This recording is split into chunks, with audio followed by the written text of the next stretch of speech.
Hello friends, જય શ્રી કૃષ્ણ. મારા કિચનમાં તમારું સ્વાગત છે.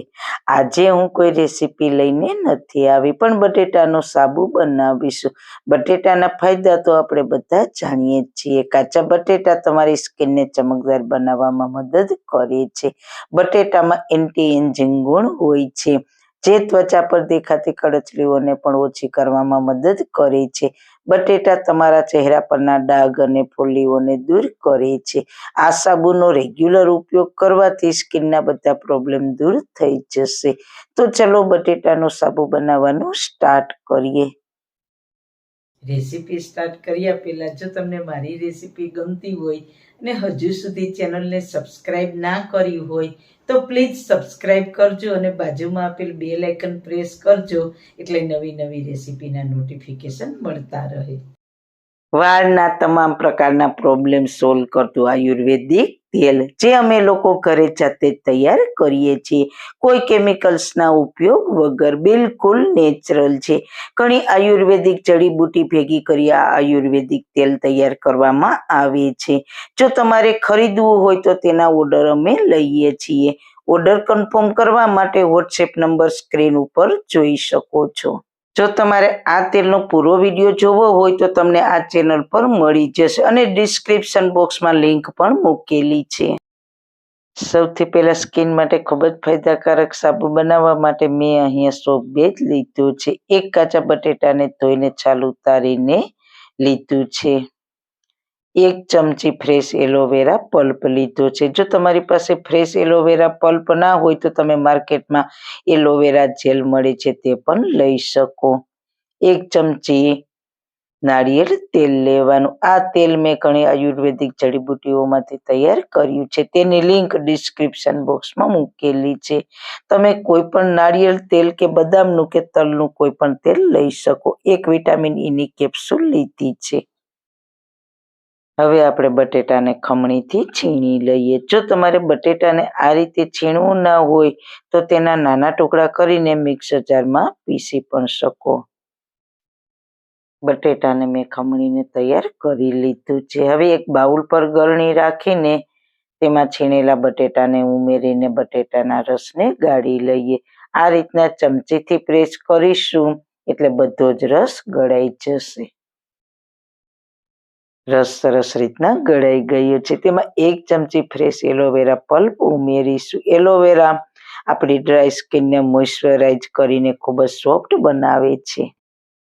1 ચમચી નાળિયેર તેલ સાથે વિટામિન ઈની કેપ્સ્યુલ ઉમેરીશું. વિટામિન ઈની કેપ્સ્યુલથી આંખની આજુબાજુ કાળી થયેલી સ્કિનને બિલકુલ દૂર કરે છે, તો જરૂર એડ કરજો. સારી રીતના મિક્સ કરીશું. સારી રીતના મિક્સ થઈને આપણું બટેટાનું મિશ્રણ તૈયાર છે. હવે આપણે સોપ બેઝ લઈશું, તેના નાના ટુકડા કરીશું. આ રીતના નાના ટુકડામાં કટ કરીએ એટલે સોપ બેઝ ઝડપથી મેલ્ટ થઈ જાય. તેને ખમણીથી છીણવું હોય તો છીણી પણ શકો. જો તમારી પાસે સોપ બેઝ ના હોય તો તેની જગ્યાએ કોઈ પણ ગ્લિસરીન સાબુનો ઉપયોગ પણ કરી શકો. તો સાબુને સેટ કરવા માટે મેં સિલિકોન મોલ્ડ તૈયાર કર્યા છે. જો તમારી પાસે આ રીતના મોલ્ડ ના હોય તો તમે ડિસ્પોઝેબલ ગ્લાસ કે ચાના કપમાં પણ સારી રીતના સેટ થઈ જશે. હવે એક વાસણમાં પાણી ગરમ મૂકીશું. પાણી સારી રીતના ઉકળી જાય એટલે તેની ઉપર એક બાઉલ રાખીને તેમાં સોપ બેઝના ટુકડા નાખીશું અને ગેસની ફ્લેમ મીડિયમ કરી દઈએ. ચમચીથી હલાવીશું એટલે ધીરે ધીરે સોપ બેઝ મેલ્ટ થવા લાગશે. તો આપણો સોપ બેઝ મેલ્ટ થઈ ગયો છે. તો તેમાં બટેટાનું મિશ્રણ છે તે ઉમેરીને સારી રીતના મિક્સ કરી દઈએ.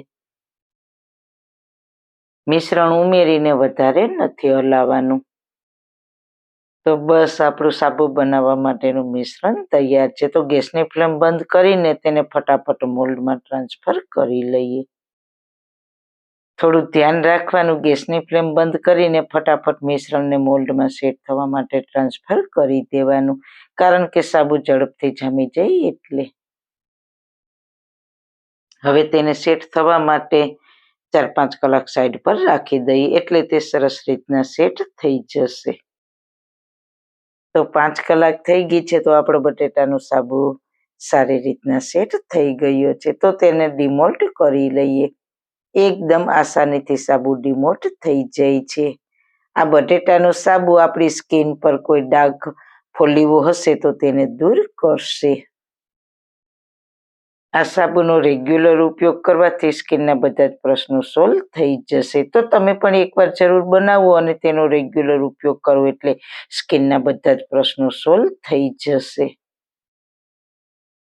તો મિત્રો, આ સાબુ બનાવવાની રીત તમને કેવી લાગી? જો સારી લાગી હોય તો તમારા ફ્રેન્ડ્સ ફેમિલીમાં શેર કરજો અને મારી ચેનલને સબસ્ક્રાઈબ કરજો. ફરી મળીશું નવી રેસીપી સાથે. જય શ્રી કૃષ્ણ.